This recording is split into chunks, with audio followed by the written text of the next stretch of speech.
गौतम बुद्ध क्यों सन्यासी बने? पूरी कहानी। यह कहानी राजकुमार सिद्धार्थ गौतम के एक साधारण मनुष्य से बुद्ध जागृत पुरुष बनने के महान परिवर्तन को दर्शाती है। 1. सिद्धार्थ का जन्म और शुरुआती जीवन। कपिलवस्तु के राजा शुद्धोधन और रानी माया के पुत्र सिद्धार्थ बचपन से ही अत्यंत संवेदनशील और शांत स्वभाव के थे। उनके जन्म के समय भविष्यवक्ता असित ऋषि ने भविष्यवाणी की थी, यह बालक या तो महान सम्राट बनेगा या महान सन्यासी।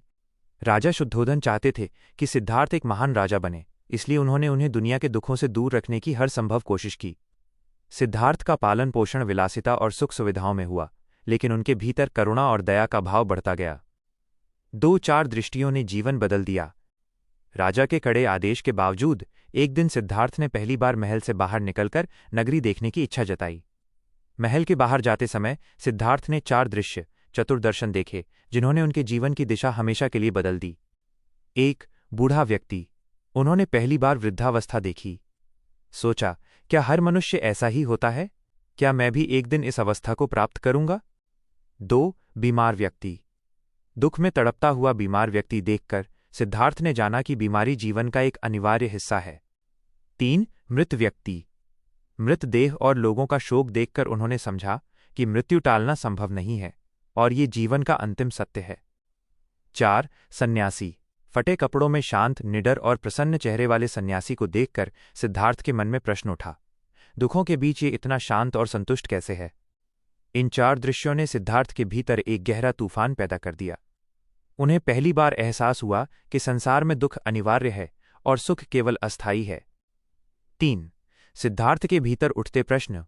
महल लौटकर सिद्धार्थ रात भर सो न सके। उनके मन में लगातार 3 बड़े प्रश्न घूमते रहे। जीवन में दुख क्यों है? क्या दुखों का अंत हो सकता है? क्या मनुष्य बिना डर के जी सकता है? उनके भीतर करुणा इतनी गहरी थी कि वे समझते थे, अगर मैं राजा बनकर रहूंगा तो केवल अपने राज्य का भला कर पाऊंगा, लेकिन अगर सत्य की खोज करूं तो पूरे संसार का उपकार होगा। 4. यशोधरा और राहुल की यादें। सिद्धार्थ का विवाह राजकुमारी यशोधरा से हुआ और पुत्र राहुल का जन्म हुआ। पुत्र के जन्म पर भी सिद्धार्थ ने कहा, अब मेरी ये जिम्मेदारी और भी बड़ी हो गई है। मुझे सच्चाई ढूंढनी ही होगी ताकि भविष्य में कोई भी बच्चा दुख में न जन्मे। यशोधरा और राहुल से प्रेम गहरा था, लेकिन उनके भीतर एक और शक्ति जाग चुकी थी, दुखों से मुक्ति की खोज। 5. महान त्याग, संन्यास। एक रात सिद्धार्थ ने देखा कि पूरा महल सो रहा है। यशोधरा और छोटा राहुल गहरी नींद में थे। उन्होंने राहुल को अंतिम बार निहारा और मन ही मन कहा, मैं लौटूंगा, सत्य पाकर ही लौटूंगा। उस रात उन्हें लगा कि सत्य की खोज ही असली जीवन है। वे चुपचाप अपने घोड़े कंटक और सारथी चन्ना के साथ महल से निकले। नदी के किनारे पहुंचकर उन्होंने अपने केश काटे और राजसी वस्त्र उतार दिए। राजपथ छोड़कर ज्ञान का मार्ग चुना। उसी क्षण राजकुमार सिद्धार्थ एक सन्यासी, एक खोजी बन गए। इसे बौद्ध इतिहास में महाभिनिष्क्रमण, महान प्रस्थान कहा जाता है। 6. सन्यासी बनने का मुख्य कारण। सिद्धार्थ सन्यासी बने क्योंकि दुख, बीमारी, बुढ़ापा और मृत्यु ने उन्हें झकझोर दिया। 4 सत्य। उन्होंने संसार का असली स्वरूप देखा और जाना कि सुख अस्थायी है। उनके हृदय में सभी जीवों के दुख के लिए असीम करुणा थी। वे जीवन के परम सत्य, दुखों के मूल कारण और मुक्ति का मार्ग खोजना चाहते थे। उनकी आत्मा उन्हें एक महान उद्देश्य की ओर बुला रही थी। इसी खोज ने आगे चलकर सिद्धार्थ को गौतम बुद्ध अर्थात जागृत पुरुष बना दिया। प्रबोधन से निर्वाण तक गौतम बुद्ध की पूरी कहानी। 1. कठोर तपस्या से मध्यम मार्ग।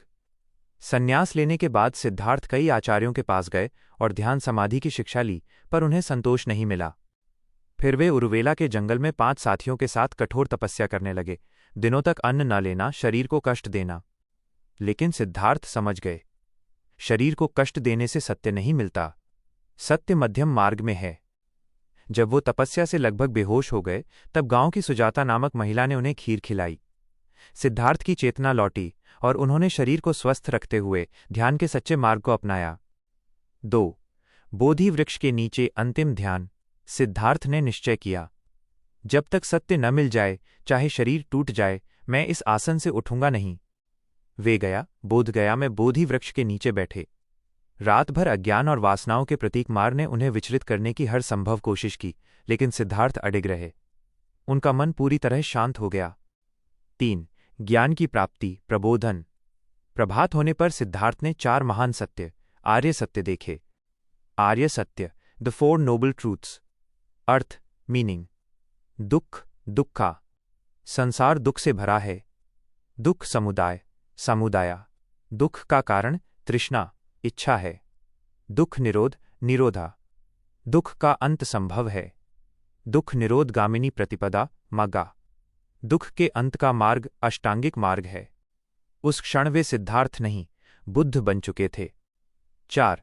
सारनाथ में प्रथम धम्मचक्र प्रवर्तन। ज्ञान प्राप्ति के बाद बुद्ध ने अपना पहला उपदेश देने का निश्चय किया। वे वाराणसी के पास सारनाथ पहुंचे। यहीं उन्होंने 5 पुराने तपस्वी साथियों को अपना पहला उपदेश दिया, जिसे धम्मचक्कवत्तन सुत्त कहा जाता है। इसमें उन्होंने 4 आर्य सत्यों और मध्यम मार्ग का उपदेश दिया। यहीं से बौद्ध संघ की शुरुआत हुई और धर्मचक्र चलना शुरू हुआ। 5. स्थिरता माइनस बुद्ध का जीवन भर का कार्य। बुद्ध अगले 45 वर्षों तक लगातार चलते सिखाते और लोगों के दुख दूर करते रहे। बुद्ध ने क्या सिखाया? मध्यम मार्ग, अत्यधिक भोग या कठोर तपस्या से दूर, करुणा और अहिंसा, लोभ मोह माया से मुक्ति, सभी जीवों के प्रति समानता, मन की शुद्धि से ही शांति।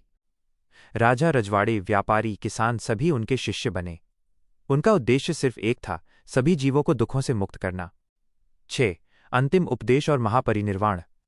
80 वर्ष की आयु में बुद्ध ने अपने शिष्य आनंद से कहा कि अब समय आ गया है कि वे इस शरीर को छोड़ दें।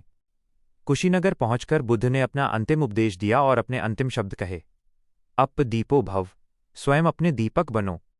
इसका अर्थ है, दुनिया की रोशनी पर निर्भर मत रहो, अपने भीतर के प्रकाश को जगाओ।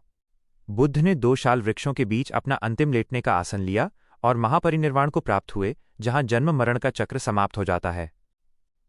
सार, गौतम बुद्ध का सन्यासी बनना केवल संसार को त्यागना नहीं था, बल्कि संसार के दुखों का मूल कारण खोजने का एक महान उद्देश्य था। उनका जीवन हमें सिखाता है कि दुख से भागो मत, समझो, जीवन का सत्य भीतर है। करुणा सबसे बड़ी शक्ति है।